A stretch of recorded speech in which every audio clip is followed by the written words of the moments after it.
warm welcome, Lal Bahadur Puskar Sahab. We are happy to see you in this group. Thank you, sir. And just I'm introducing जी पुष्कर साहब, आप हमारे समाज के एक बड़े अधिकारी हैं, IAS ऑफिसर हैं। तो अभी क्या है कि हम लोग कुछ 2-3 महीनों से बच्चों के लिए एक प्रोग्राम शुरू किए कि जस्ट सिविल सर्विसेज के लिए वो बच्चे जो सिविल या स्टेट सर्विसेज दे रहे हो और अगर किन्हीं कारणों से उनके पास सुविधाएं न हो, वो कोचिंग तक न पहुंच पाते हो या रिमोट एरिया में हो, अगर उनके में मेरिट है, प्रतिभा है, तो वी शुड सपोर्ट दैट।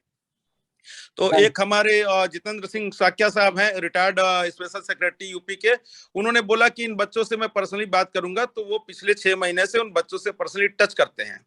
बाद में उन्होंने सजेशन दिया कि अगर इसको हम लोग ऑनलाइन करें तो डिजिटलाइज का भी फायदा उठेगा और बच्चों को भी बेनिफिट रहेगा। तो 5 जून से हम लोगों ने शुरू किया, कई सेशन हो गए। और आपके बारे में मैं जानता हूं, you are a excellent officer and overall is that कि आप हिंदी मीडियम से बच्चों को सजेस्ट करेंगे, जो हमारे समाज के लिए बहुत जरूरत है।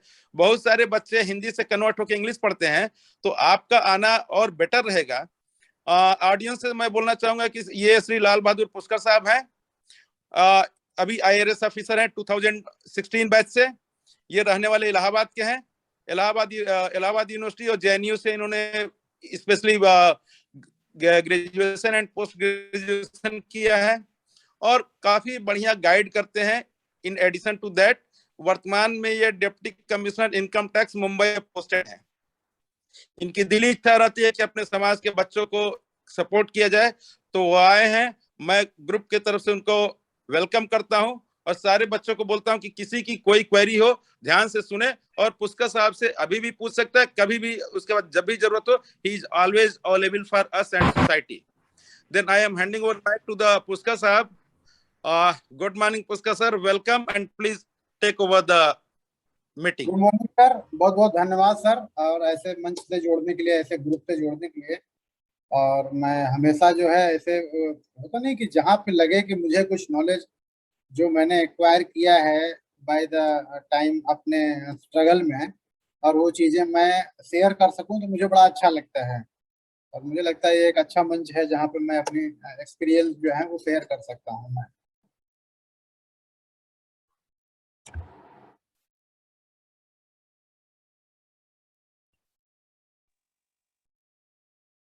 नॉट ऑडिबल सर, आपकी आवाज नहीं आ रही है।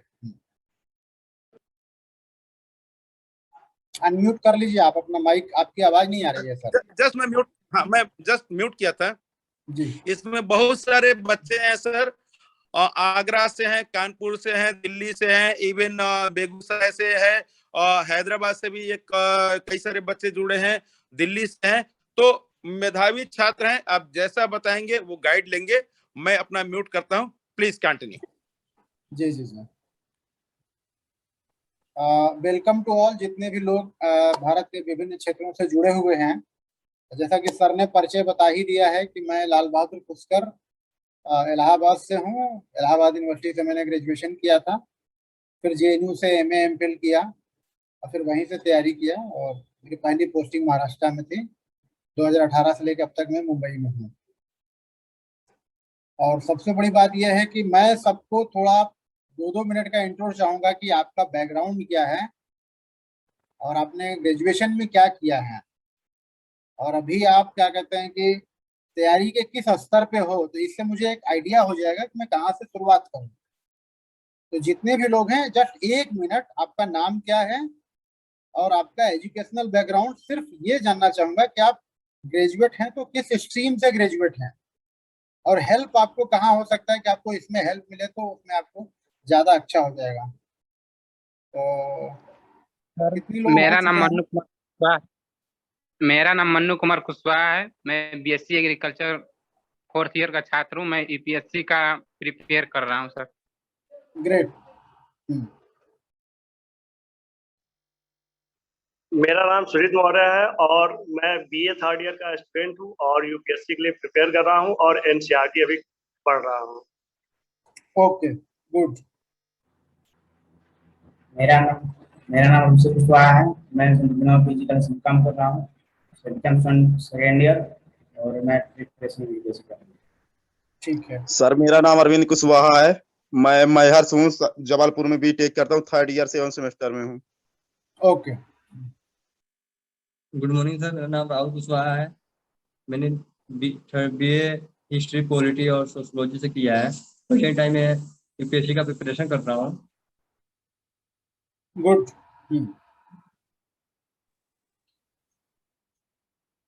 गुड मॉर्निंग सर, मेरा नाम आर्यन मौर्य है और मैंने बीएससी बायो से किया है और अभी यूपीएससी का प्रिपरेशन अभी स्टार्ट किया है सर, 2-3 महीने से। Okay, good. मेरा गुड नाम मॉर्निंग अनुराग, सर। मैं ये 2nd ईयर में हूँ। इलाहाबाद में अभी यूपीएससी की तैयारी कर रहा हूँ। मॉर्निंग सर, मेरा नाम राजकुमार मौर्य है। मैं बीए 3rd ईयर का छात्र हूँ सर। अभी मैं एनसीईआरटी पढ़ रहा हूँ। गुड मॉर्निंग सर, मेरा नाम सत्यवीर कुशवाहा है। मैंने हिस्ट्री, पॉलिटी और हिंदी से ग्रेजुएशन किया है sir. Okay, good. Good morning sir, मेरा नाम काव्य साक्य है। मैं बीएससी बायो से किया हूँ और सुपर टेट की तैयारी कर रहा हूँ। Okay, good. Good morning sir, मैं अभिनव शाक्य सर। मैंने अपनी ग्रेजुएशन बीकॉम में की है सर एंड मुझे 7 मंथ्स हो गए हैं प्रिपरेशन करते हुए।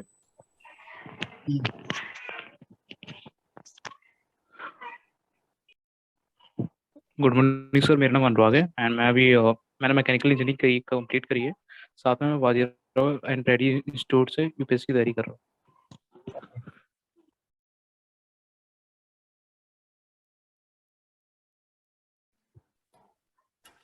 Good morning sir. Good morning. Sir मैं आगरा से रश्मि बोल रही हूँ और सर मैं बीकॉम 3rd ईयर कर रही हूँ कॉमर्स से। अभी मैंने यूपीएससी की प्रिपरेशन अभी रिसेंटली स्टार्ट की है।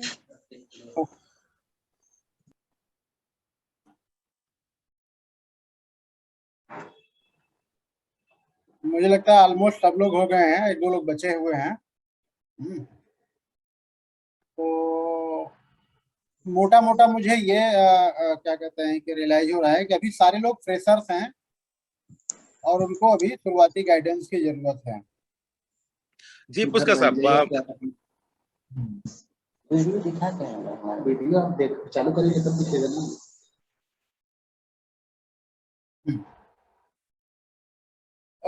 अभी कुछ लोग बचे हैं तो 1-2 मिनट में आप अपना परिचय दे दें, अदरवाइज मैं शुरू करने जा रहा हूं। तो मैं मुझे एक आइडिया मिल गया है कि हमारे सामने कैसे लोग हैं जो मुझे क्या बोलना है। Good morning, sir. My name is Shweta Maurya. I'm pursuing my graduation. This is my final year from BSc Bio, and recently I have started my UPSC preparation, and I'm reading all NCERTs. Great. Good morning, sir. This is Vikas Kushwaha. I'm preparing UPSC right now.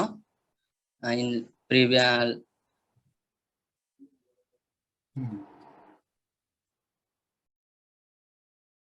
Okay, तो मैं start करता हूं sir. अब start कीजिए please. हाँ, तो बड़ा अच्छा लगा कि एक डिफरेंट बैकग्राउंड के लोग हैं और सारे लोग फ्रेशर हैं। पुष्कर साहब, इसके साथ एक बात और है, एक जगह से जहां से जुड़े, जैसे एक मनु कुशवाहा ने बोला है, Manu Kushwaha is joining from the Deoria Kushwaha hostel. वहां पे 25 से अधिक बच्चे एक साथ हैं और कई जगहों पे एक जगह पे 4 लोग जुड़े हुए हैं। तो जो संख्या शो हो रही है 25-26, इट इज अराउंड 75 लोग जुड़े हैं। चूंकि कुछ बोल रहे हैं, कुछ अभी बोलना अगली बार आगे बार से करेंगे, और बहुत सारे गार्जियन भी जुड़े हैं जो अपने बच्चों को गाइड देना चाहते हैं। विनीता मैडम है, कुछ प्रोफेसर भी जुड़े हैं जो यहाँ पे वॉच कर रहे हैं, हंसराज जी हैं। तो इसको हम लोग कंटिन्यू करते हैं, guardian plus student plus society plus you. तो it is a great opportunity and we are also recording it. इसको हम आपको बाद में दिखाएंगे कि बच्चों के यूजफुल के लिए रहेगा, है ना। तो एक बार जो बढ़िया बातें कह दी जाती है रिकॉर्ड रहेंगी तो आगे फिर आएगा। तो just we are also recording, तो इसका यूज किया जाए। दूसरा लिंक में भी चलेंगे। Let you start please. बिल्कुल।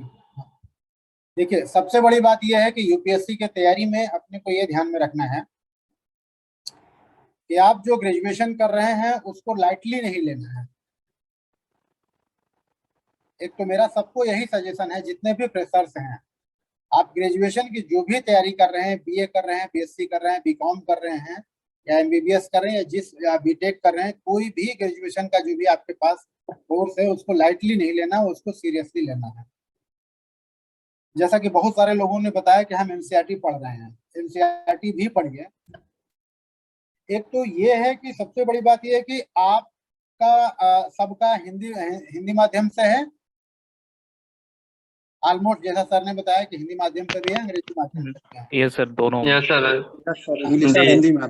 तो आपको ये बता दें कि अगर आप हाँ ठीक से अगर आप तैयारी करते हैं तो माध्यम इसमें बाधा नहीं बनेगी आपकी। लेकिन मैं हिंदी माध्यम वालों को अभी से बता देता हूँ कि आपको इस लेवल की अंग्रेजी तो आनी ही चाहिए कि जो एक कंपलसरी पेपर हमारे यूपीएससी में होता है वो आप उसको टैकल कर सको। तो आप ये मान के मत चलिए कि आप हिंदी माध्यम है तो आपको अंग्रेजी नहीं आएगा। उसको टेकन फॉर ग्रांटेड नहीं लेना है कि आपको हिंदी आ रहा है, इंग्लिश नहीं आ रहा है तो यूपीएससी आप पे कुछ रहम करेगी। यूपीएससी आपके ऊपर कोई रहम नहीं करेगी। इवन कि आपके ऊपर ज्यादा जिम्मेदारी बनती है कि आपका दोनों लैंग्वेज में बराबर पकड़ रहे हैं, हिंदी में भी और अंग्रेजी में भी। ये बात दूसरी है कि एग्जाम लिखने के पॉइंट ऑफ व्यू से हिंदी मीडियम में आप अभी ज्यादा प्रेजेंट कर पा रहे हो तो आप अपना फोकस हिंदी मीडियम केवल तैयारी के लिए कीजिए। आफ्टर सिलेक्शन आप किसी भी एरिया में जहां पे भी पोस्टेड होंगे आपको अंग्रेजी में ही सारा काम करना है, अनलेस अगर आप यूपी पीसीएस नहीं दे रहे हैं तो, या यूपी में आप नहीं है तो। ये अपने दिमाग में लेके चलना है कि आप भले हिंदी मीडियम में दें तो आपकी वर्किंग अंग्रेजी इतनी अच्छी होनी चाहिए कि आप उसको रीड कर सको, उसको समझ सको, उसको रिप्रेजेंट कर सको।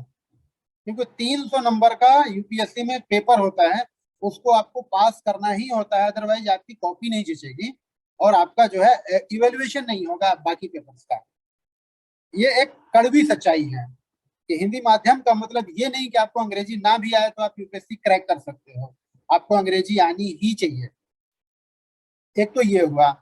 दूसरा मैं ये कहना चाहूंगा कि एनसीईआरटी ज्योग्राफी और हिस्ट्री इन दोनों को ऐसे पढ़ना है जैसे आपका वो ऑप्शनल पेपर हो। उसका इंपॉर्टेंस मैं अभी आपको ये बता रहा हूं कि ज्योग्राफी और हिस्ट्री हमारे यूपीएससी के सिलेबस में कितना इंपॉर्टेंस रखता है। पहली बात यह है कि जैसे ही हिस्ट्री आप बोलते हो तो आपके पास एंशिएंट हिस्ट्री है, यानी कि प्राचीन इतिहास है, मध्यकालीन इतिहास है और उसके बाद आपका आधुनिक इतिहास है, और 1947 के बाद से समकालीन इतिहास है। ये 4 पार्ट आपका ये हो जाता है, प्लस उसके पास विश्व का इतिहास। तो अगर आप विश्व का इतिहास खूब अच्छे से पढ़ते हैं, वर्ल्ड हिस्ट्री खूब अच्छे से पढ़ते हैं, तो पॉलिटिकल साइंस का जो सेकंड पार्ट है अंतरराष्ट्रीय संबंध, वो खूब अच्छे से आपको समझ में आएगा। अदरवाइज अंतरराष्ट्रीय संबंध आपको समझ में नहीं आएगा, क्योंकि जो फर्स्ट वर्ल्ड वार है, सेकंड वर्ल्ड वार है, शीत युद्ध है, वो हमारे विश्व इतिहास में खूब अच्छे से पढ़ाया जाता है।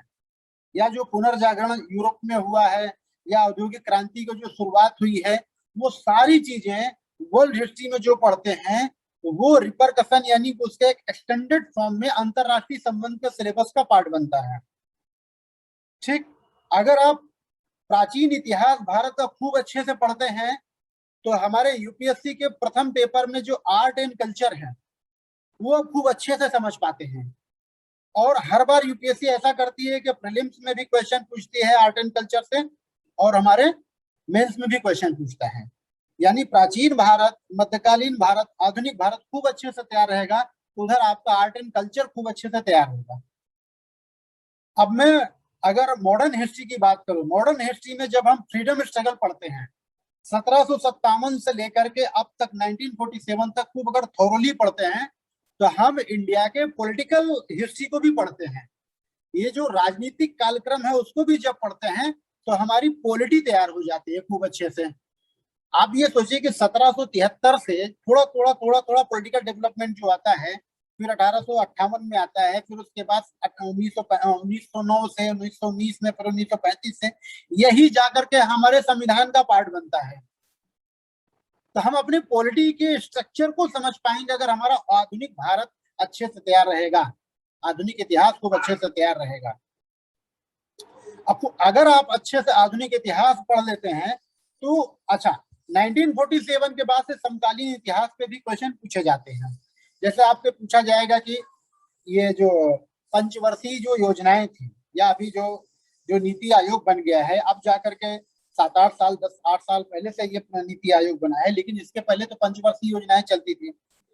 तो 1947 के बाद जब देश आजाद होता है तो हमारे पास डेवलपमेंट को लेकर के जितने भी चैलेंजेस थे, सारे सरकारों का अपना एक एजेंडा होता है। तो आज अगर वो 50 साल हो गया है, 60 साल हो गया है, 70 साल हो गया, तो वो हमारे लिए हिस्ट्री हो गया है। हमें कहाँ सफलता मिली, कहाँ असफलता मिली, वो एज ए एस्पिरेंट अगर हम नहीं जानेंगे तो एक अच्छे ब्यूरोक्रेट हम नहीं बन पाएंगे। तो उससे भी क्वेश्चन यूपीएससी बनाती है। यानी कि हिस्ट्री जब मैं बात करूं तो हमारी हिस्ट्री 4 से 5 पार्ट में जब डिवाइड हो जाती है, ये हमारे सिलेबस का लगभग 30 से 40% वो कवर करता है। ये है हिस्ट्री का इंपॉर्टेंस। अब मैं आपको ज्योग्राफी बताऊंगा। अगर आप एनसीईआरटी पढ़ रहे हैं तो 6 से लेके 12 तक एनसीईआरटी थॉरोली पढ़ना है, समझ के पढ़ना है, जल्दबाजी में नहीं पढ़ना है, उसके टर्मिनोलॉजी को समझ के पढ़ना है। अगर मैं ज्योग्राफी की बात करूं, ज्योग्राफी इंडिया की ज्योग्राफी हो या वर्ल्ड की ज्योग्राफी हो, अगर ज्योग्राफी खूब अच्छे से समझते हैं तो आप इंडियन इकोनॉमी को ठीक से समझ पाओगे। आप एनवायरनमेंट एंड इकोलॉजी एक जो पार्ट है वो अच्छे से समझ पाओगे। तो ज्योग्राफी से क्वेश्चन खूब अच्छे पूछे जाते हैं। थर्ड पेपर में आप जाएंगे, इकोनॉमी का क्वेश्चन पूछता है, इंटरनेशनल रिलेशन में भी। देखिए, जब आप ज्योग्राफी पढ़ते हैं तो जितने भी कमोडिटीज हैं, कमोडिटीज का मतलब जो भी हम एक्सपोर्ट करते हैं, इंपोर्ट करते हैं, यानी जो खाद्य सामग्री जितने भी है, फूड आइटम्स होते हैं, वो कहीं ना कहीं ज्योग्राफी में आप पढ़ते हो। अच्छा, जो क्लाइमेट चेंज हो रहा है, अगर आपका ओशिनोग्राफी अच्छा नहीं है, अगर क्लाइमेटोलॉजी अगर आप ठीक से नहीं समझ पा रहे हो, अगर सॉइल साइंस अगर आपसे मतलब मिट्टी का प्रकार आप ठीक से नहीं समझ पा रहे हो, हवा के प्रकार को अच्छे से आप नहीं समझ पा रहे हो, तो ज्योग्राफी आप अच्छे से नहीं समझ पाओगे। उससे बेस्ड चाहे इकोनॉमी हो, चाहे एनवायरनमेंट हो, चाहे इकोलॉजी हो, आप उसको नहीं समझ पाओगे। अच्छा, अगर आपने ज्योग्राफी हिस्ट्री खूब अच्छे से पढ़ लिया है तो उससे रिलेटेड आप पॉलिटी एंड आईआर खूब अच्छे से आपको समझ में आएगा, उससे रिलेटेड आपको इकोनॉमी खूब अच्छे से समझ में आएगा, उससे रिलेटेड इन्वायरमेंट और इकोलॉजी खूब अच्छे से आपको समझ में आएगा। अच्छा, दूसरी बात, कभी कभी लोग जैसे लोगों को मैं बताता रहता हूं कि उनका ये क्वेरी आता है कि एनसीईआरटी पढ़ने के बाद भी आपको लगता है कि यूपीएससी का सिलेबस आपको समझ में नहीं आ रहा है। तो एनसीईआरटी हमारे फाउंडेशन का काम करता है, इसलिए कि हम जब 6 से 12 तक पढ़ रहे होते हैं तो हम उतना सीरियस नहीं होता, या हमारा मोटिव भी नहीं रहता है कि हम यूपीएससी की तैयारी करेंगे, तो वो एनसीईआरटी हमको काम देगा। जब हम ग्रेजुएशन में आते हैं या 12वीं पास कर लेते हैं तब हमको समझ में आता है कि हमें यूपीएससी की तैयारी करना है। तो यूपीएससी अपना सिलेबस ऐसा तैयार करता है कि कोई भी एस्पिरेंट अगर वो तैयारी करना चाहे तो उसको ये ना लगे कि ये सिलेबस कहाँ से आया। और हमारे एजुकेशन का जो फाउंडेशन होता है, यूपीएससी चाहती है कि ऑल इंडिया लेवल पे हमारे जो सिलेबस के अकॉर्डिंग, चाहे वो 6 से लेके 12 तक हो, चाहे वो ग्रेजुएशन का हो, चाहे वो एमए लेवल का हो, वो कोशिश करती है कि हमारे जितने भी एस्पिरेंट ऑल इंडिया से अपीयर होने जा रहे हैं किसी के साथ डिस्क्रिमिनेशन ना हो। तो वो ये प्रयास करती है कि सिलेबस ऐसा हो कि जिससे सब लोग उसको कर सकें, उसकी तैयारी कर सकें। अच्छा, दूसरी बात, बहुत सारे लोग बोलते हैं कि क्या कोचिंग की आवश्यकता है? तो कोचिंग की आवश्यकता सिर्फ इसलिए बढ़ जाती है महत्ता कि जो काम आप 3 साल में 2.5 साल में कंप्लीट करते हैं पूरे सिलेबस का, इसमें कोचिंग की महत्ता बढ़ जाती है। तो मैं आपसे कहूंगा कि आप अपना ग्रेजुएशन खूब अच्छे से कीजिए, प्लस एनसीईआरटी खूब अच्छे से पढ़िए, और जहां हो कोई एक स्तरीय एक लेवल की जो कोचिंग जो साल भर के अंदर पूरा सिलेबस कंप्लीट करा सकती है, कोचिंग भी जरूर करें।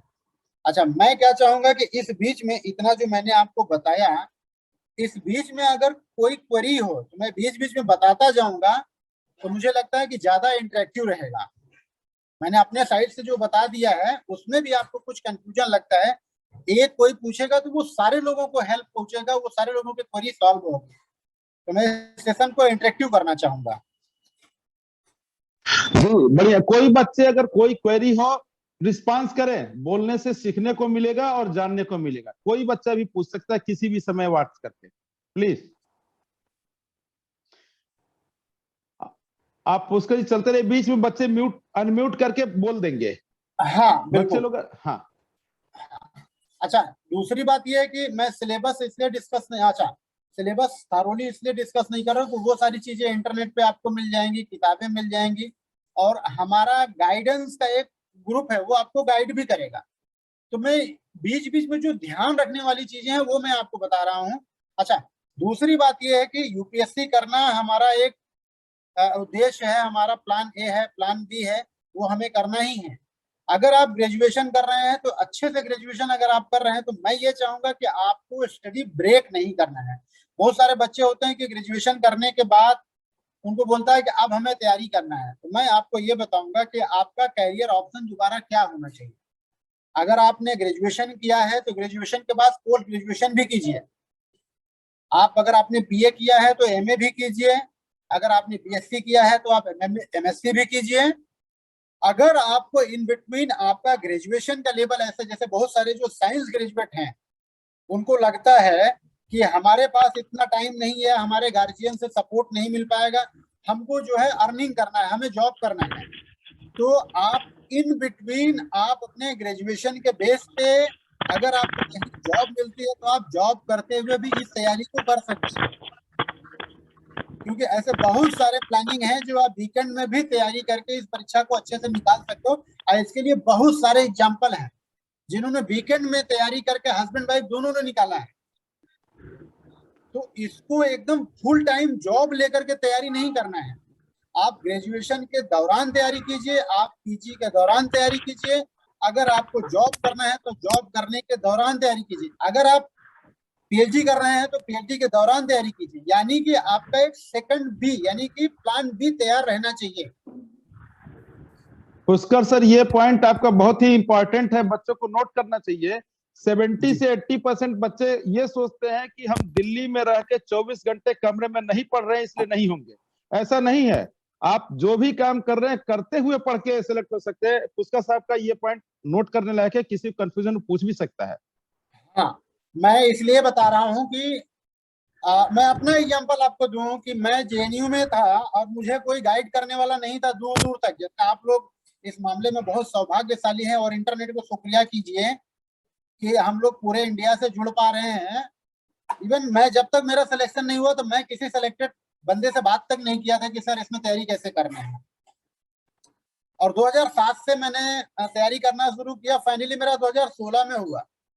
तो दिल्ली में रहने की वजह से मेरी तैयारी नहीं हुई। मुझे जो तैयारी करने में जो टाइम लगा, मैं बार बार में फेल हो करके सीखा।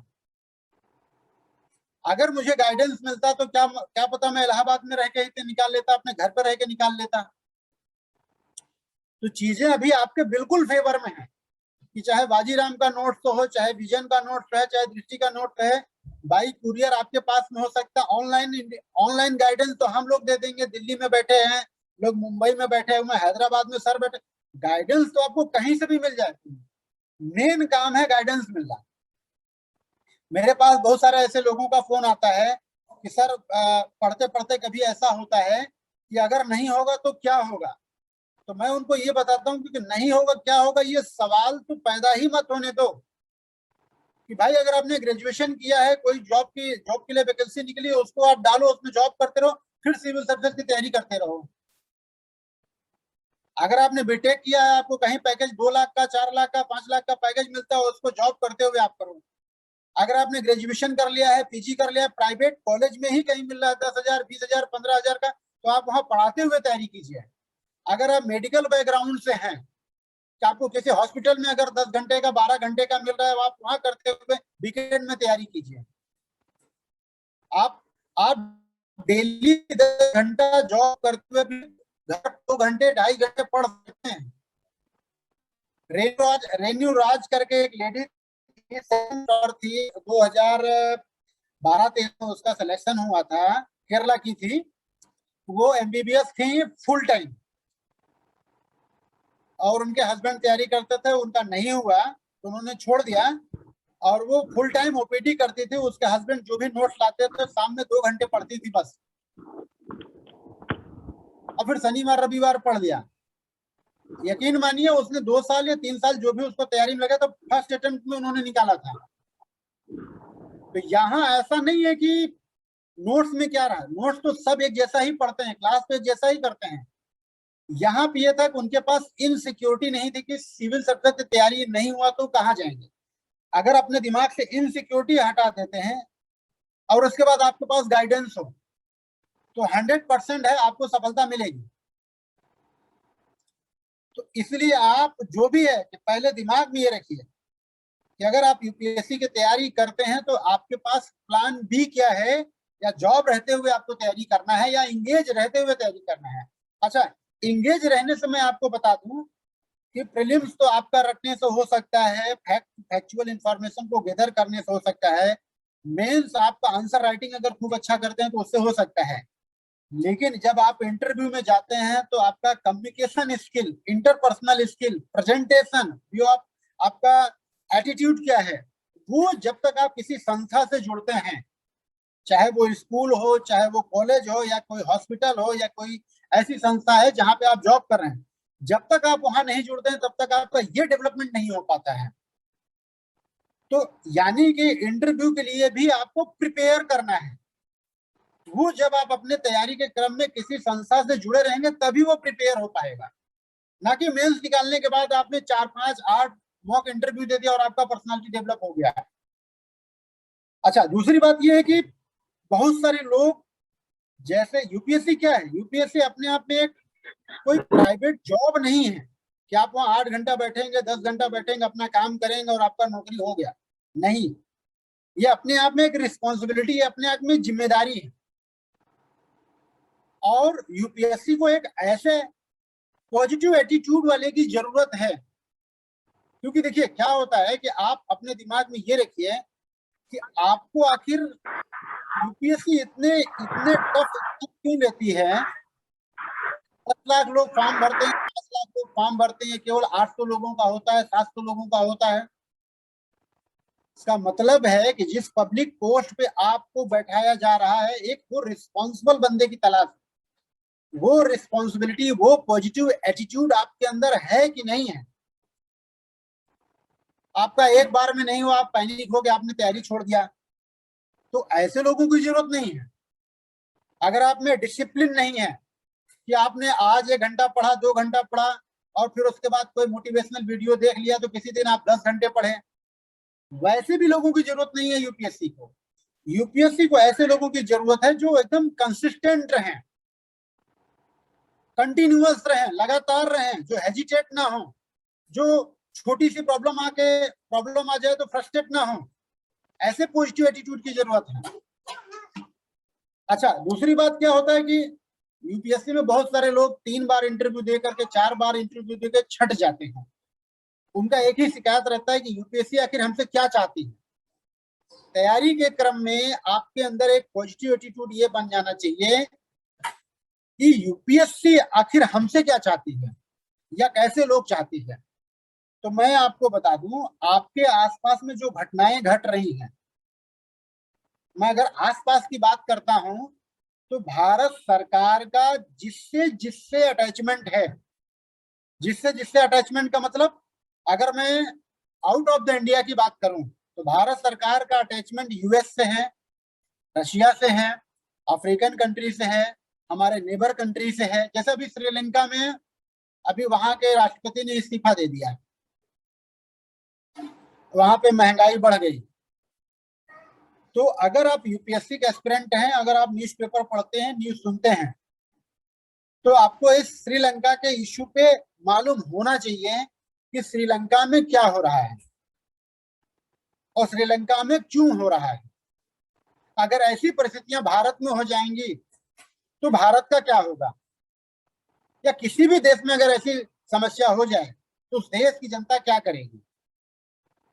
अफगानिस्तान में भी कुछ दिन पहले प्रॉब्लम हुआ था, बांग्लादेश में क्या हो रहा है, क्योंकि हमारा बॉर्डर शेयर करते हैं हम लोग, बहुत सारे बांग्लादेशी शरणार्थी हमारे यहाँ आते हैं, लॉ एंड ऑर्डर का इश्यू बनता है। पाकिस्तान से हमारा सटा हुआ एरिया है, वहां पे आए दिन इन्फिल्ट्रेशन होता रहता है। चाइना से हम बॉर्डर शेयर करते हैं, वो कौन कौन से राज्य हैं जो बॉर्डर शेयर करते हैं, वो सारी चीजें अगर न्यूज में आती हैं तो वो हमको मालूम होना चाहिए। आए दिन बहुत सारे मिनिस्ट्री से न्यूज आता रहता है। आप ये सोचिए कि जितने भी मिनिस्टर हैं वो अलग अलग क्या कहते हैं कि पॉलिसी भारत के स्तर पे आती रहती हैं। हॉर्टिकल्चर पे क्या हो रहा है, डिफेंस में क्या हो रहा है, होम मिनिस्टर हमारा क्या कहते हैं पॉलिसी इंप्लीमेंट कर रहे हैं, डिफेंस मिनिस्टर किस किस कंट्री से हमारा डिफेंस का मैकेनिज्म क्या है, फ्री ट्रेड एग्रीमेंट अगर हम करते हैं तो फ्री ट्रेड एग्रीमेंट क्या होता है, उसकी टर्मिनोलॉजी क्या होती है, इसमें किस चीज का ईज आउट होता है, ये सारी चीजें। एक्सपोर्ट इंपोर्ट में हमारा एक्सपोर्ट किस कंट्री से ज्यादा है, किस कंट्री से कम है, इंपोर्ट हम किससे करते हैं, क्या करते हैं, अफ्रीका से हम क्या लेते हैं, अफ्रीका हमको क्या देता है। इसे बहुत सारी चीजें, छोटी छोटी चीजें जो न्यूज़पेपर में आता है वो आपको मालूम होना चाहिए। अच्छा, दूसरी बात, आप ये सोचिए किसी भी देश की जो जनसंख्या है वो डिफरेंट वर्ग, different religion, different caste, different area से बनता है। तो आपने एक मोटा ये समझ होना चाहिए कि हम अगर 1 अरब 30 करोड़ की जनसंख्या के हैं तो उसमें कितने 0 से लेकर के 5 ईयर से कितने हैं, 6 ईयर से लेकर के 15 साल के कितने लोग हैं, 16 साल से लेकर 35 साल से कितने लोग हैं, या 35 साल से 60 साल वाले लोग कितने हैं, 60 साल से लेकर 80 साल वाले लोग कितने हैं, क्योंकि उसी के बेस पे हमारे पॉपुलेशन से रिलेटेड पॉलिसी आती है। या अगर जैसे होता ना कि ऐसा कहा जाता है कि इंडिया जो है युवाओं का देश है, तो मैं अगर पूछूं कि अगर इंडिया युवाओं का देश है तो कितने % युवा हमारे देश में है, ये आंकड़ा आपको मालूम रहना चाहिए। और जो को आता रहता है, योजना में आता रहता है, कुरुक्षेत्र में आता रहता है, न्यूज़पेपर्स में आता रहता है, न्यूज में आता रहता है। बीइंग एस्पिरेंट इसमें आपको अपडेट रहना है। अगर आप गांव के हैं, जो एक सबसे बड़ी प्रॉब्लम क्या है पूरे भारत के स्तर पे, पेयजल की व्यवस्था है, पीने योग्य पानी की व्यवस्था का बहुत प्रॉब्लम हो रहा है। तो आप ये सोचिए कि हमारे यहाँ जो वाटर लेवल है वो वाटर लेवल क्यों नीचे जा रहा है, या आरओ वाटर के सब लोग पानी बोल रहे हैं, उसका टीडीएस मान क्या होता है। ये छोटी छोटी चीजें जो आपके आसपास में है, ये अगर अवेयरनेस रहेगा। पुष्कर भाई साहब, इतना बढ़िया सेशन चल रहा है, टाइम पता नहीं चल रहा है, 2 मिनट बाकी है। मैं सेकंड लिंक भी सबको है, जैसे ही अगर कटेगा तो फिर सेकंड लिंक में भी सब लोग ज्वाइन करें। जी बिल्कुल। तो कहने का मतलब ये है कि मैं ये सारी चीजें इसलिए बता रहा हूं कि ये चीजें जो आपके आसपास में घट रही, अगर इस पे आपने नजर डालना शुरू कर दिया, अगर आप इस पे थोड़ा सा अटेंटिव होना शुरू कर दिए, यकीन मानिए जब आप यूपीएससी का सिलेबस देखेंगे तो आपको लगेगा अच्छा ये तो मैं जानता हूं, बस इसे पढ़ने की जरूरत है, उसको समझने की जरूरत है बस। जैसे अभी आप देखिए आपके यूपीएससी के सिलेबस में फ्लड है, फ्लड एंड डिजास्टर मैनेजमेंट। आप हमको बताइए कि ज्योग्राफी में जब आप पढ़ने जाएंगे कि फ्लड से आप क्या समझते हैं, भारत के ऐसे कौन कौन से राज्य हैं जो हर साल बाढ़ से प्रभावित होते हैं, और बाढ़ से बचने के लिए हम क्या क्या उपाय कर सकते हैं। ये एकदम पेट क्वेश्चन है ज्योग्राफी का, हर दूसरे तीसरे साल किसी न किसी रूप में पूछता रहता है। और अभी जो है न्यूज़पेपर्स में आप देखिएगा, कहीं पे गुजरात में बाढ़ आ रही है, असम में बाढ़ आ रही है, या बिहार के बॉर्डर से जब काली सिंध और ये क्या कहते हैं गंडक नदी का पानी जो है नेपाल से छोड़ा जाता है तो हमारे बिहार के बॉर्डर पे बाढ़ आना शुरू हो जाता है। ये हमारे ज्योग्राफी का पार्ट है, ये हमारे सिलेबस का पार्ट है। आप उसको अच्छे से थॉरोली पढ़िए, आपको लगेगा ही नहीं कि ये बोरिंग सिलेबस है, आपको इंटरेस्टिंग सिलेबस लगेगा। अच्छा, दूसरी बात, आप मराठवाड़ा महाराष्ट्र में जाइए, सूखे से बहुत सारे क्या कहते हैं कि फसलें बर्बाद हो जाती हैं, वहाँ के किसान आत्महत्या करते हैं। आपको ये देखनी, अब बुंदेलखंड रीजन जो अपना यूपी और महाराष्ट्र एमपी के बॉर्डर पे है, जिसमें 13 जिले आते हैं, वहां पे ऐसा अपराध क्यों है, वहां पे डाकू लोग वहां पे लूटपाट क्यों करते हैं? तो उसके पीछे ज्योग्राफी आपको नजर आएगा कि उसके पीछे ज्योग्राफी जिम्मेदार है। अगर आप मराठवाड़ा में जाएं तो किसान आत्महत्या करता है, यूपी में किसान आत्महत्या नहीं